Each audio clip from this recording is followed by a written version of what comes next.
ಸತ್ರು ಅಂತ ನನ್ನ ಆಸೆನ ಸಾಯಿಸಕ್ಕಾಗತ್ತಾ? ಅಮ್ಮನ ಹೆಣಕ್ಕೆ ಬೆಂಕಿ ಇಡುವಾಗ ನನ್ನ ಎದೆಲಿ ಬೆಂಕಿ ಉರಿತಿತ್ತು. ನಿಮ್ಮ ಸಾಂತ್ವನ ಅನುಕಂಪ ನನಗೆ ಬೇಡ. ಜಾಬ್ ಹುಡುಕ್ತಾ ಇದ್ದೀನಿ, ದೂರ, ನಿಮ್ಮೆಲ್ಲರಿಂದ ದೂರ ಹೊರಟು ಹೋಗ್ತೀನಿ.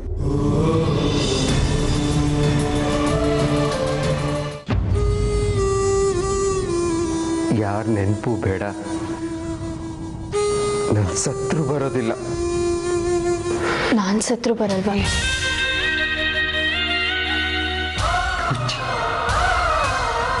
ಆಯ್ತಿಲ್ಲ, ಮಾತಾಡಬಾರ್ದು. ನಿನಗಂತೂ ನನ್ನ ಮೇಲೆ ಪ್ರೀತಿ ಇದೆಯಲ್ಲ, ಅಷ್ಟು ಸಾಕು. ನನಗೆ ಮಾತ್ರ ಅಲ್ಲ, ನಿನ್ನನ್ನು ಎಲ್ಲರೂ ಪ್ರೀತಿಸ್ತಾರೆ. ಯಾವುದೋ ಸಮಸ್ಯೆ ಬಂತು ಅಂತ ದೂರ ಆಗೋದು, ಮನೆ ಬಿಟ್ಟು ಹೋಗೋದು ಸೊಲ್ಯೂಷನ್ ಅಲ್ಲ. ನಿಂತು ಫೇಸ್ ಮಾಡಬೇಕು. ನಿನ್ನ ಪ್ರೀತಿನ ನೀನೇ ಹುಡುಕೋಬೇಕು.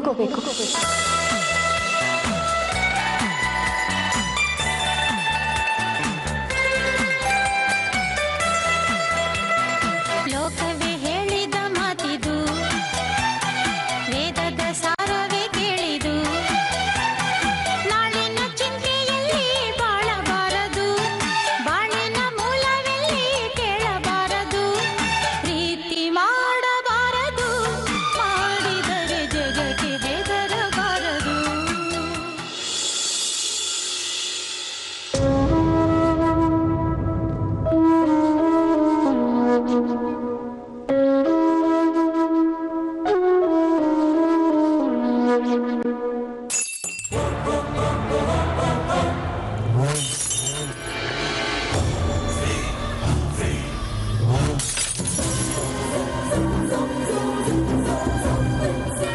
ಚಾರು, ಚಾರು, ಏ ಚಾರು, ಬಾಗಿಲು ತೆಗಿ ಚಾರು, ಚಾರು ಬಾಗಿಲು ತೆಗಿ.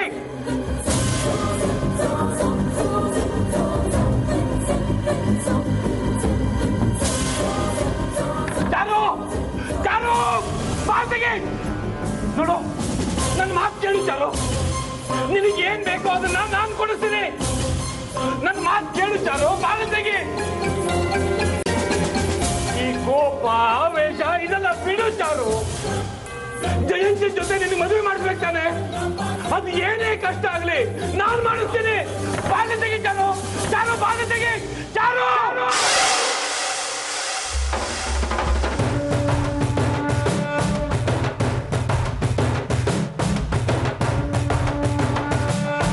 Six package ಮಾನಾ.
ಚಾರುಗೆ ಮತಿ ಭ್ರಮಣೆ ಆಗಿದೆಯಂತೆ. ಕ್ಯಾನ್ಸರ್ ಅಂತ ನಾಟಕ ಮಾಡಿದವಳು ಮತಿ ಭ್ರಮಣೆ ಅಂತ ನಾಟಕ ಮಾಡ್ತಿದ್ದಾಳೋ ಇಲ್ವೋ ಒಂದು ಗೊತ್ತಾಗ್ತಿಲ್ಲ. ಪಾಪ ಪ್ರಸಾದ್ ತುಂಬ ಟೆನ್ಷನ್ ಆಗಿದ್ದಾರೆ. ಹೆಂಡ್ತಿನ ಬೇರೆ ಕಳ್ಕೊಂಡ್ರು. ಮಗಳ ಪರಿಸ್ಥಿತಿ ಹೀಗಾಗಿದೆ. ನಾನು ಏನು ಮಾಡಬೇಕು ಅಂತ ಗೊತ್ತಾಗ್ತಿಲ್ಲ ಸರ್ ಅಂತ ಫೋನ್ ಮಾಡಿದ್ರು. ಮಾವ ಪ್ಲೀಸ್, ಆ ಚಾರುನ ನಂಬೋದು ಬೇಡ. ಅವಳು ಬಾಯಿ ಬಿಟ್ರೆ ಬರೀ ಸುಳ್ಳೇ ಹೇಳೋದು. ನಾನು ಬೇಕಾದ್ರೆ ಬರ್ಕೊಡ್ತೀನಿ. ಇದು ಕೂಡ ಅವಳು ಆಡ್ತಿರೋ ಹೊಸ ನಾಟಕ. ನೀವು ಪಾಪ ಪುಣ್ಯ ಅಂತ ಅನ್ಕೊಂಡು ಅವಳ ಮೇಲೆ ಕನಿಕರ ತೋರಿಸ್ಬೇಡಿ. ಪಾಪ ಪುಣ್ಯದ ಪ್ರಶ್ನೆ ಅಲ್ಲ ಜಯಂತ. ಒಂದು ಹೆಣ್ಣು ಮಗು ಸಂಕಟ ಪಡ್ತಿದೆ ಅಂತ ಗೊತ್ತಿದ್ರು ನಮ್ಮ ಕೈಲಿ ಏನು ಮಾಡೋಕ್ಕಾಗದೇ ಇದ್ರು ಸಮಾಧಾನನಾದರೂ ಮಾಡ್ಬೋದಲ್ಲ. ಸಮಾಧಾನನ ಅವಳಿಗ ಹೆಣ್ಣ ಅವಳು ಹೆಣ್ಣು ಅಂತಿದ್ದೀರಲ್ಲ ಮಾವ. ಜಯಂತ್, ಪ್ರಸಾದ್ ಅವ್ರ ಪರಿಸ್ಥಿತಿ ನೆನೆಸ್ಕೊಂಡ್ರೆ ಅಯ್ಯೋ ಅನ್ಸುತ್ತೆ ಕಣ. ಮಾವ ಪ್ಲೀಸ್, ಇನ್ನೂ ಎಷ್ಟು ಅಂತ ಅನುಭವಿಸ್ಬೇಕು? ನಾನು ಹೇಗೋ ಸಹಿಸ್ಕೋತೀನಿ. ಆದರೆ ಮೇಘ ಮಯೂರಿ ಅವ್ರ ಫೀಲಿಂಗ್ ಜೊತೆ ಚಾರು ಆಟ ಆಡಿದ್ಲು, ಕ್ಯಾನ್ಸರ್ ಅಂತ ಸುಳ್ಳು ಹೇಳಿದ್ಲು. ಪಾಪ ಮೇಘ ಮಯೂರಿ ಅದನ್ನೇ ಸತ್ಯ ಅಂತ ತಿಳ್ಕೊಂಡು ಅವಳಿಗೆ ಎಷ್ಟು ಪ್ರೀತಿ ತೋರಿಸಿದ್ರು, ಅವಳು ಎಷ್ಟು ಚೆನ್ನಾಗಿ ನೋಡ್ಕೊಂಡ್ರು. ಆದರೆ ಅವ್ರ ಪ್ರೀತಿಗೆ ಅವ್ರ ವಾತ್ಸಲ್ಯಕ್ಕೆ ಮೋಸ ಮಾಡಿಬಿಟ್ಲು. ಅಂಥವಳನ್ನ ನಂಗೆ ಕ್ಷಮಿಸಕ್ಕಾಗಲ್ಲ ಮಾವ.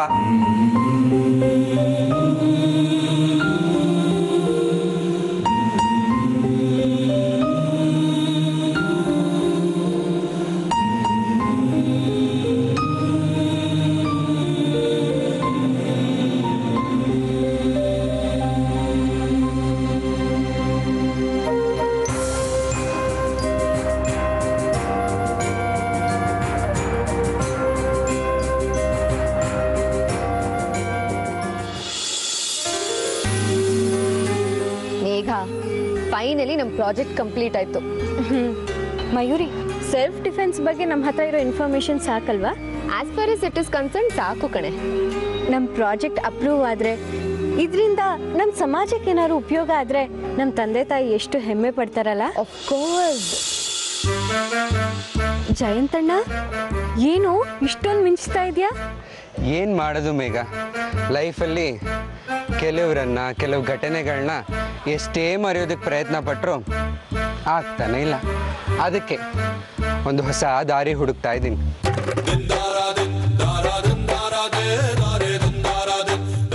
ಮೇಘ, ನಿನಗೊಂದು ವಿಷಯ ಗೊತ್ತಾ?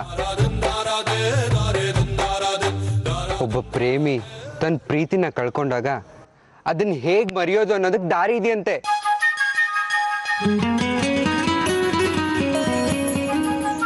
ಅದೇನು ಅಂತನಾ? ಅದು ಬೇರೆ ಹುಡುಗಿ ಜೊತೆ ಫ್ಲರ್ಟ್ ಮಾಡಿದ್ರೆ ಬೇಗ ಮರ್ತೋಗ್ಬಿಡ್ಬೋದಂತೆ. ಹಾಗಂತ ಮ್ಯಾಗ್ಝಿನಲ್ಲಿ ಓದಿದೆ. ಅದಕ್ಕೆ ಈ ರೀತಿ ಸ್ಟೈಲಾಗಿ ರೆಡಿಯಾಗಿ ಬಂದಿದ್ದು. ಯಾವುದಾದ್ರೂ ಗಿಳಿನೋ ಪಾರಿವಾಳನೋ ಆರಾಮಾಗಿ ಹಾರಿಸ್ಬೋದು. ಏನಂತೀಯ ಮೇಘ? ಓಹೋ, ಬೇರೆ ಪಾರಿವಾಳ ಹುಡುಕ್ತ್ಯಾ? ಅಷ್ಟು ಧೈರ್ಯ ಇದೆಯಾ ನಿನ್ಗೆ? ಮತ್ತೆ ನಮ್ಮನ್ನೇನು ಅನ್ಕೊಂಡೆ? ಮೇಘ, ಮೊದಲು ಕನ್ನಡಿಲಿ ಮುಖ ನೋಡ್ಕೊಳಕ್ ಹೇಳು. ಕಾಡ್ಕೋತಿ.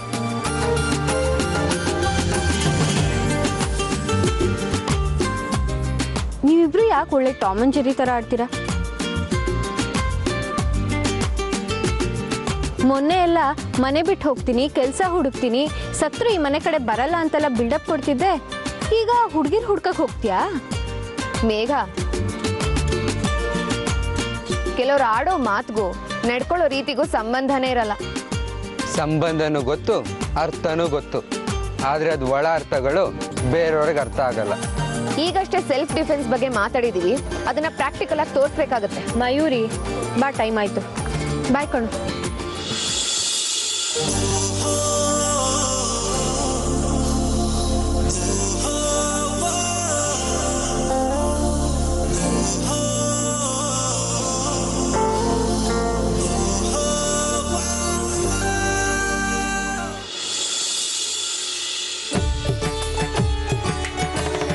ಮತ್ತೆ ಮತ್ತೆ ಅದೇ ತಪ್ಪುಗಳಾಗ್ತಾ ಇದೆ.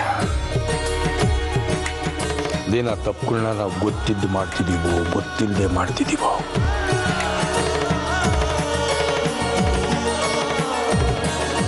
ಮೂರು ಸಲ ಹಸೆ ಮನೆ ಏರ್ದ ಜಯಂತ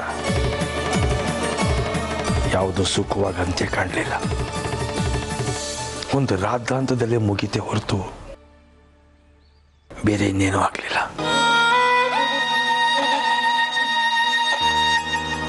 ವಯಸ್ಸಿನ ಹುಡುಗ ಮದುವೆನೇ ಬೇಡ ಅನ್ನೋ ತೀರ್ಮಾನಕ್ಕೆ ಬಂದುಬಿಟ್ರವನು. ಅವನ ಮುಂದಿನ ಜೀವನದ ಗತಿ ಏನು? ಇಲ್ಲ, ಏನಾದರೂ ಮಾಡಿ ಅವನನ್ನು ಒಪ್ಪಿಸಿ ಒಂದು ಮದುವೆ ಅಂತ ಮಾಡಿ ಅವನನ್ನು ಯಾವುದಾದ್ರೂ ದೂರದ ಊರಿಗೆ ಕಳಿಸ್ಬಿಡ್ಬೇಕು. ಅಲ್ಲಾದರೂ ಅವನು ಸುಖವಾಗಿದ್ದು ಬಿಡಲಿ. ಬಾವಾ, ಒಂದು ಮಾತು ಹೇಳ್ತೀನಿ, ತಪ್ಪು ತಿಳ್ಕೊಬೇಡಿ. ಕೇಳು ಪಶುಪತಿ, ನಿನ್ನ ಮಾತಿಂದ ನಿನ್ನ ನಿರ್ಧಾರದಿಂದ ನಮ್ಮ ಸಂಸಾರಕ್ಕೆ ಇದುವರೆಗೂ ಯಾವ ತೊಂದರೆನೂ ಆಗಿಲ್ಲ.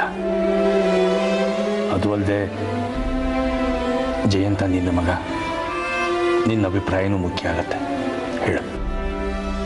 ಜಯಂತ ಮಯೂರಿನ ಇಷ್ಟಪಟ್ಟಿದ್ದಾನೆ.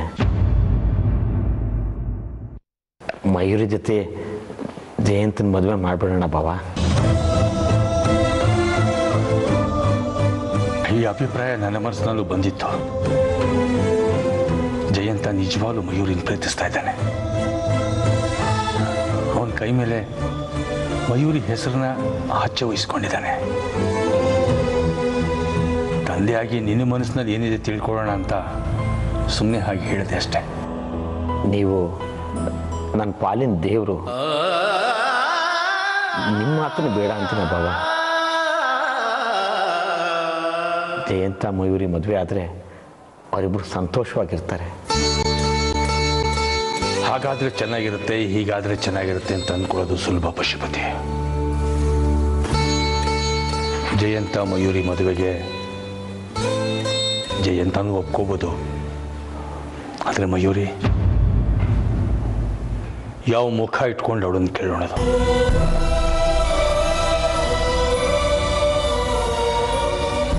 ಜಯಂತ ಚಾರುನ ಒಪ್ಕೊಳ್ಳೋದಕ್ಕೆ ನೀನೇ ಅವನನ್ನು ಬಲವಂತ ಮಾಡುವಂತ ನಾನು ಮಯೂರಿಗೆ ಹೇಳಿದೆ. ಈಗ ಮಯೂರಿ ಜಯಂತನ ಮದುವೆ ಮಾಡ್ಕೋತೀಯ ಅಂತ ಕೇಳ?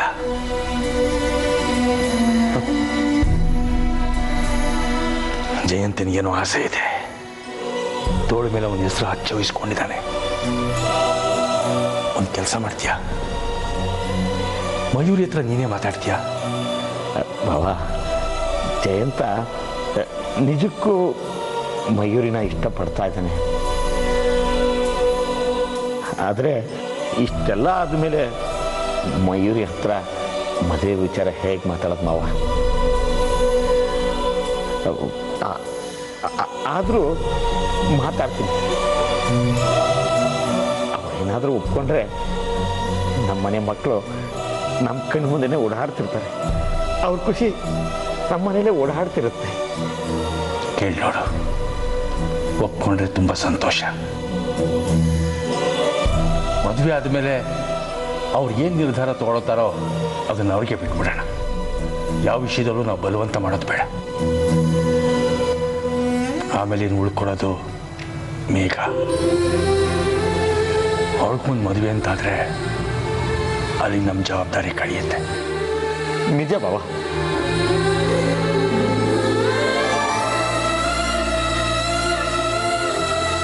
ವಾಟ್ ಮೇಘ ಮಯೂರಿ?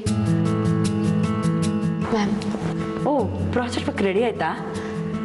ನಾನು ಕೊಟ್ಟರೆ ಸಜೆಷನ್ಸ್ನ ಬಳಸ್ಕೊಂಡಿದ್ದೀರಾ ತಾನೇ? ಎಸ್ ಮ್ಯಾಮ್, ನೀವು ಹೇಗೆ ಗೈಡ್ ಮಾಡಿದ್ರೋ ಹಾಗೆ ಪ್ರಾಜೆಕ್ಟ್ ಕಂಪ್ಲೀಟ್ ಮಾಡಿದ್ದೀವಿ. ಮ್ಯಾಮ್, ನಾವು ಕಲೆಕ್ಟ್ ಮಾಡಿರೋ ಇನ್ಫಾರ್ಮೇಷನ್ ಸರಿಯಾಗಿದೆಯಾ ಅಂತ ಒಂಚೂರು ನೋಡಿ ಹೇಳಿ. ಯಾಕಂದರೆ ನೀವು ಹೇಳಿರೋ ಸೋರ್ಸ್ ಅಲ್ಲದೆ ನಾವು ಬುಕ್ಸನ್ನು ರೆಫರ್ ಮಾಡಿದ್ದೀವಿ, ಹಾಗೆ ಸರ್ವೆ ಕೂಡ ಮಾಡಿದ್ದೀವಿ. ಮ್ಯಾಮ್, ಎಷ್ಟೋ ಜನ ಹೆಣ್ಮಕ್ಳು ಅವ್ರಿಗೆ ತೊಂದರೆ ಆದರೂ ಯಾರ ಹತ್ರನೂ ಹೇಳ್ಕೊಳ್ಳಲ್ಲ. ಕಾರಣ ಮುಜುಗರ, ಕಟ್ಪಾಡುಗಳು. ಎಲ್ಲರೂ ಇದರಿಂದ ಹೊರಗೆ ಬರಬೇಕು. Correct, very good. ಇಷ್ಟು ಯಂಗ್ ಏಜಲ್ಲಿ ಎಷ್ಟೊಂದು ವಿಷಯಗಳನ್ನು ತಿಳ್ಕೊಂಡಿದ್ದೀರಾ. I am very proud of you Megha Mayuri. Ma'am, ಇದಕ್ಕೆ ಇನ್ನೇನಾದ್ರು ಪಾಯಿಂಟ್ಸ್ ಆ್ಯಡ್ ಮಾಡಬೇಕಾ? ಹಾಂ, ನೋಡಿ,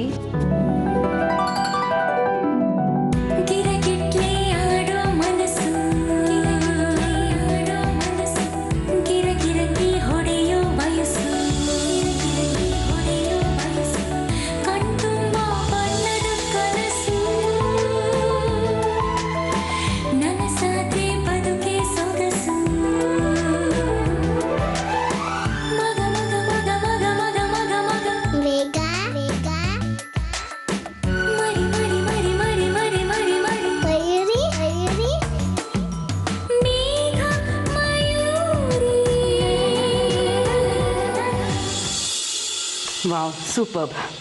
ನಾನು ಕೊಟ್ಟಿರೋ ಡೀಟೇಲ್ಸ್ಗಿಂತ ಜಾಸ್ತಿನೇ ಕವರ್ ಮಾಡಿದ್ದೀರಾ. ಎನಿವೇಸ್ ನಿಮ್ಮ ಈ ಪ್ರಾಜೆಕ್ಟ್ನ ನಾನು ನ್ಯಾಷನಲ್ ಲೆವೆಲ್ ಸೆಮಿನಾರ್ಗೆ ಕಳಿಸ್ತಾ ಇದ್ದೀನಿ. ನೋಡೋಣ. I hope you win. All the best. ಆಯಿತಾ? Thank you ma'am. Thank you ma'am.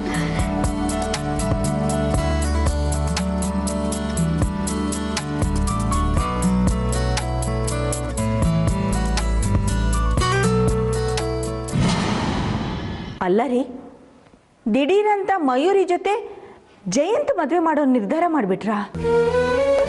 ಒಂದು ಥರದಲ್ಲಿ ಸುಮತಿ, ಅಂದರೆ ಪಶುಪತಿ ಮಯೂರಿ ಜಯಂತನ ತುಂಬ ಇಷ್ಟಪಡ್ತಿದ್ದಾಳೆ.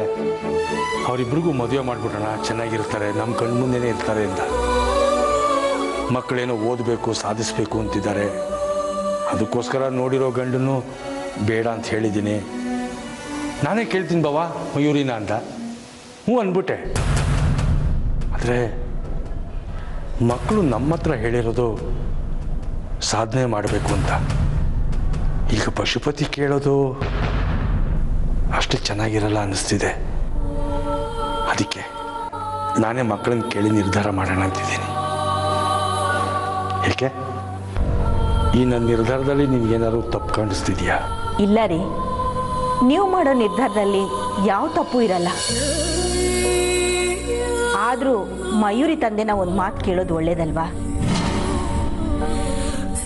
ಹೋದ್ಸಲ ಅದರ ಆದಂತಕ್ಕೆ ಅವ್ರು ನೊಂದಿರ್ಬೋದು, ಅಥವಾ ಮಯೂರಿಗೆ ಬೇರೆ ಗಂಡು ನೋಡೋ ನಿರ್ಧಾರದಲ್ಲಿ ಅವರಿದ್ದರೆ ನಾವು ಮಾಡೋ ಆತುರದಿಂದ ಅವ್ರಿಗೆ ನೋವಾಗ್ಬೋದಲ್ವಾ? ನಿಜ ಸುಮತಿ, ನಾನು ಒಬ್ಬ ಹೆಣ್ಣಿನ ತಂದೆಯಾಗಿ ಮಯೂರಿ ತಂದೆ ಬಗ್ಗೆ ಗಮನ ಕೊಡದೆ ಮರೆತುಬಿಟ್ಟೆ. ತುಂಬ ದೊಡ್ಡ ತಪ್ಪಾಗೋಯ್ತು. ಫೋನ್ ಮಾಡಿ ಮೊದಲು ಕ್ಷಮಾಪಣೆ ಕೇಳಿ ಆಮೇಲೆ ನನ್ನ ಅಭಿಪ್ರಾಯ ತಿಳಿಸ್ತೀನಿ. ಅವ್ರು ಏನು ಹೇಳ್ತಾರೋ ಕೇಳಿ ನೋಡೋಣ. ನೀವು ಅವಿನಾಶ್ ಜೊತೆ ಮಾತಾಡಿದ್ರೆ ಅವ್ರು ನಿಮ್ಮ ನಿರ್ಧಾರನ ಒಪ್ಕೋಬೋದು ಅನ್ಸುತ್ತೆ. ಫೋನ್ ಮಾಡಿ ನೋಡೋಣ ಏನು ಹೇಳ್ತಾರೆ ಅಲ್ವಾ? ಇಬ್ರಿಗೂ ಮದುವೆ ಆದಮೇಲೆ ಮಯೂರಿ ತಂದೆ ಇರೋ ದುಬೈ ಕಳಿಸ್ಬಿಡೋಣ. ಅಲ್ಲಿ ಜಯಂತ್ಗೂ ಮಯೂರಿಗೂ ಯಾವ ತೊಂದರೆನೂ ಇರಲ್ಲ. ನನಗೆ ಯೋಚನೆ ಬರಲಿಲ್ಲ ನೋಡು. ಮದುವೆ ಆದಮೇಲೆ ಕೇಳೋಣ ಮಯೂರಿನ, ಏನಮ್ಮ ಇಲ್ಲೇ ಇರ್ತೀಯಾ ಅಥವಾ ನಿಮ್ಮ ತಂದೆ ಊರಿಗೆ ಹೋಗ್ತೀಯಾ ಅಂತ. ಇಲ್ಲೇ ಇರ್ತೀನಿ ಅಂದರೆ ನಮಗೂ ಸಂತೋಷ ಆಗುತ್ತೆ. ತಂದೆ ಊರಿಗೆ ಹೋಗ್ತೀನಿ ಅಂದರೆ ಪಾಪ ಮಗಳಿಂದ ಇಷ್ಟು ದಿವಸ ದೂರ ಇರೋನು. ಇನ್ನು ಮುಂದೆ ಆದರೂ ಮಗಳು ಒಳಿನ ಜೊತೆ ಚೆನ್ನಾಗಿರಲಿ.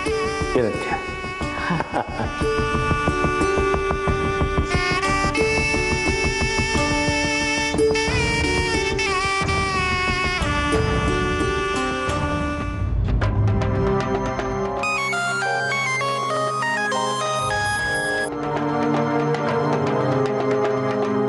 ಹೇಳು ಚಾರು. ಏನ್ ಹೇಳೋದು?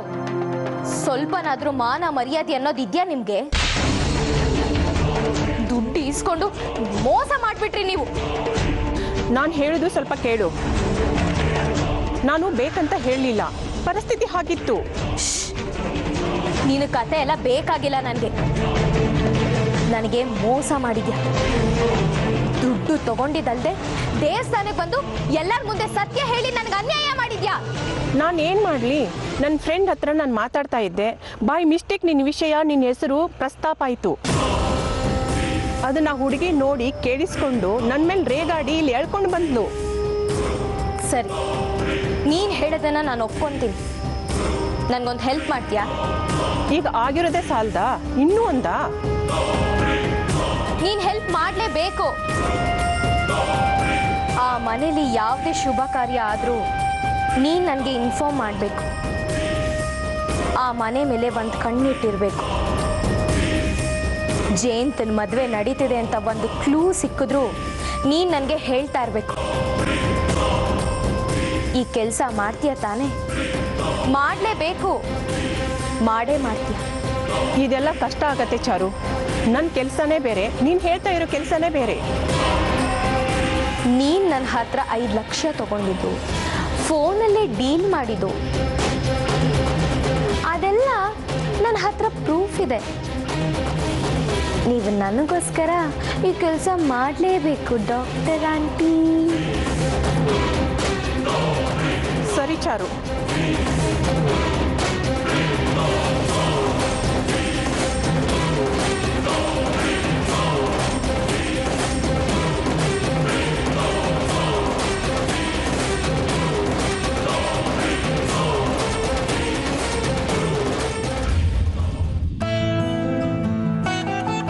ಏನ್ ಮಾಡೋದೀಗ?